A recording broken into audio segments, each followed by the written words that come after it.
So Tommy Carpenter this weekend, July 26th. How'd this fight come about? I was told this fight about a month and a half ago, so I had time to get ready. We were doing negotiations. It wasn't a done deal yet until like after 3 weeks. Finalized everything, and everything was to go.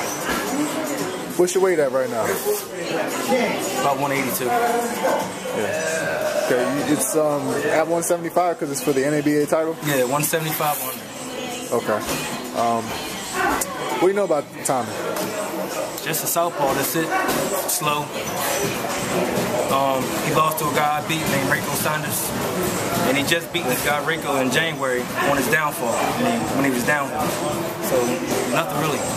He's nothing special. Only noticeable win he got is on Chucky Masachi. That's it. Well, what's his style like? Slow.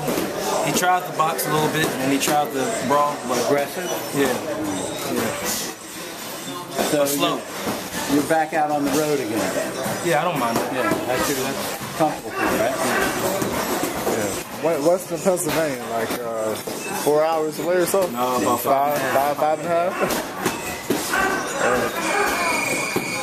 So, yeah, I think he's got like 3 other losses: Nathan Cleverly, Carol Murat, and Fonterra. Yeah, Fonterra. He got stopped, and then Rico Saunders. That was his first loss. I beat Renko when he was pretty good. He was okay.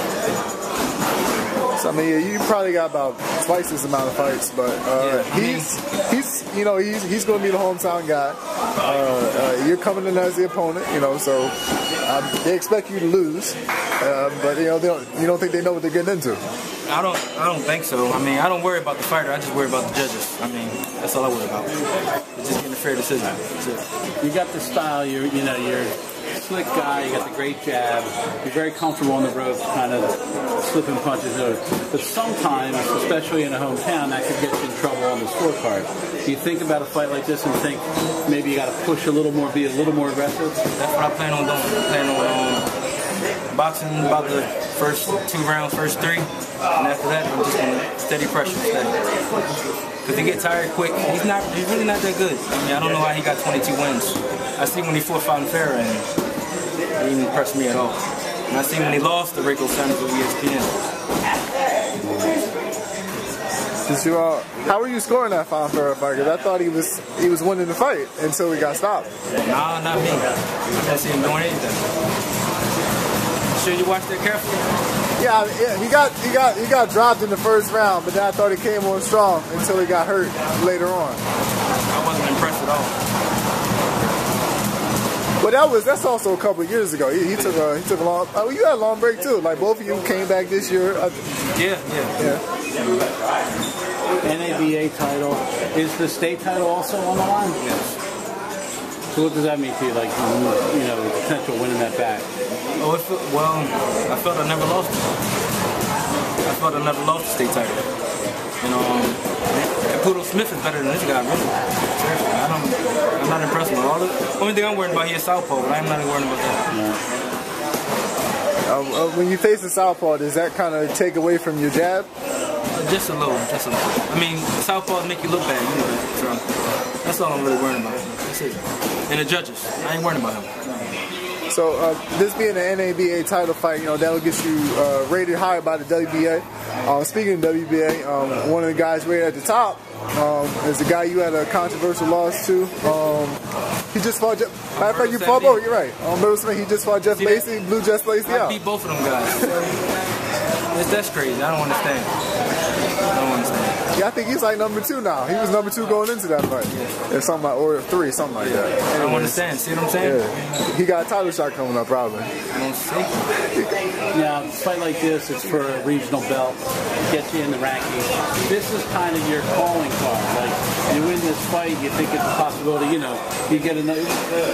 Every time you go out there, you're looking to get another high-profile match, like the Lacey fight, where everybody, didn't expect much, and then is that the byproduct of a fight like this? You're hoping that finally I'm hoping something to step up. I'm really hoping. I feel as though I can get in there with any top fighter in the world. I just came back from camp with Saki and Pika for 2 weeks. You think I'm worried about Thomas Lipinski? So you think Sakio, how you gonna do in this Darrell rematch? I think he's gonna stop him. You gonna stop him this time? He's gonna stop him. After this fight, that's Saturday, that Tuesday, I'm going back out there.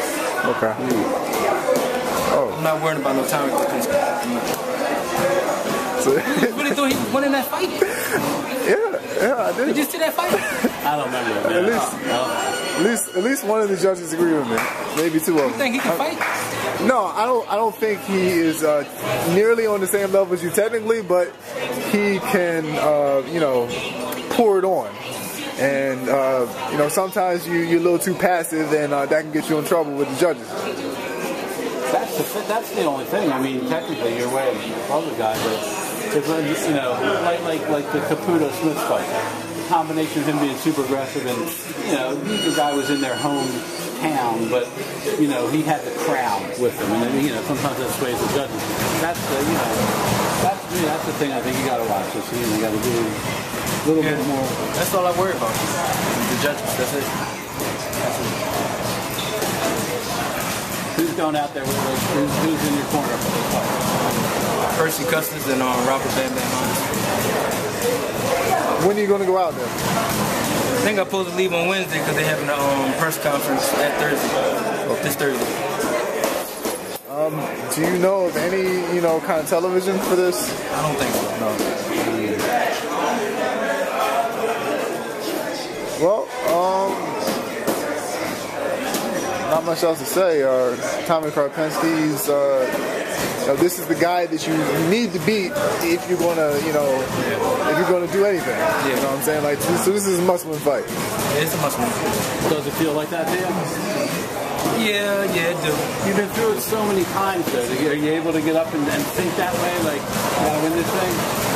I mean, I won some of the big fights already, but I just don't get them. Alberto Santini, I beat Curtis Stevens, they robbed me. The list goes on and on. I mean, I don't understand.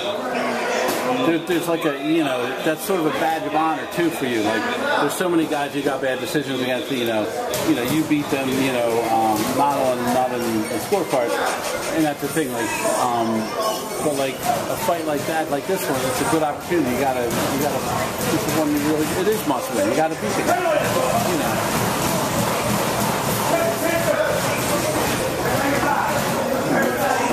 What happened to Ken? Yeah. He was going to that press conference tonight. Yorkie? Yeah. So I guess he committed to go to that. I said I was. Ken interview Percy. Go interview with him. I'm ready to fight. What number fight is this for you? 59. Yeah. How many you want to have before you retire? How many is it going to take? Maybe 100. 100? I mean, your style. I don't get hit as much. You could do that. You could, Look how I'm talking. I'm still good. I was crazy before I got into boxing.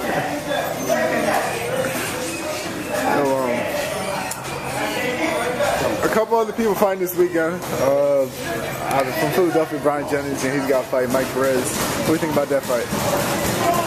I think it's gonna be a good fight, but I'm going with Brian Jennings, the Philly fighter. And my boy Triple G on the card. Yeah. I was in camp with him. Yeah. One of the best 160 pounders out there. At 160. Yeah. At 160, the best probably. The best, right? 160. Yeah. 160 is kind of thin right now. It's thin. Yeah, it's thin. It's thin. Let me think. Because I mean, you work with so many guys.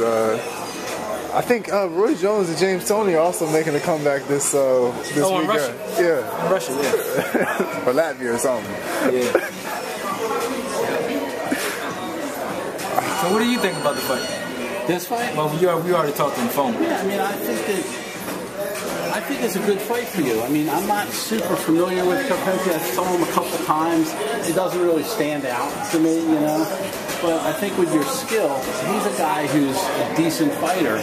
And a guy with your skill, you should beat this guy. I think you should beat him easily. But my concern is you're in the hometown, and you get very comfortable in that sort of very subtle kind of fight where you're, the purists are going crazy. They think you're doing a great job, but the judges are looking the other way. That's my always. Well, that's always my concern with you. I told you I did talk to Greg Sir, and he said it's going to be a stand-up fight. He mainly fights in Virginia area. This is his first fight in Pennsylvania in a long time. So he told me it's going to be Pennsylvania judges, and it's going to be a fair up-and-up fight. That's all I'm worried about. All right, let's see. WBA champion light heavyweight is another 55, Bernard Hopkins. Oh, actually, there's two of them because he's a super champion. You talking about Jürgen Bremer over in Germany? I with him too. Oh, so would you fight him for the title? I will fight him. I will fight anybody in the top 5, top 10. It don't matter. I think I can last him. I've been in camp with like 8 world champions and did great with them. Who is the toughest of all the champions that you worked with? Triple G. Even with the weight advantage, he's still the toughest. So, you think if he, how many weight classes could he, be champion in these things? He's 68, that's it. Okay. He's really good, but he's not that big. Right. He's not that big. He's easy to hit. I definitely was hitting him with a jab. Well, that's your jab. When he punches, when he hits you, you're going to feel it. Yeah. You're going to feel it. How about, like, when I see him fight, the way he cuts off the ring, the way he works, it seems like he's one of the best. Could you feel in the ring with him? Was it? Yeah. Man. He places his feet nice. Yeah. He places his shot nice. Seems like everything he does is easy. And, it is. How are the rounds extra long? 4-minute rounds in California. Do you find a benefit to longer rounds in sparring? Yeah. Yeah. What's some of the tricks that people do that you're a fan of? I'm a big fan of Andre Ward. No, I mean like some of the training tricks, like sometimes people, they spar like extra minutes in the rounds, or they do like different routines that not everybody else would think to do. It's different tactics. Everybody train different. And Brian Jennings had everybody trained on the other day. Right? Yeah. Oh yeah, I seen that. I said, what is that? What is that? But he said something. What did he? I forget what his trainer said. It was for his trainer for him said, so he can listen to him. Yeah. Right. And Brian said it's like about getting through the round. Like should he have a cut or something like that? It's like he could get through the round. Oh, okay. I mean, I was wondering if did you do anything that was like unique? Like that. No. I think I'm pretty much old school. Okay. Just natural stuff. All right. Well, I guess we'll let you get your running. Yeah. Keep a bus. Yeah.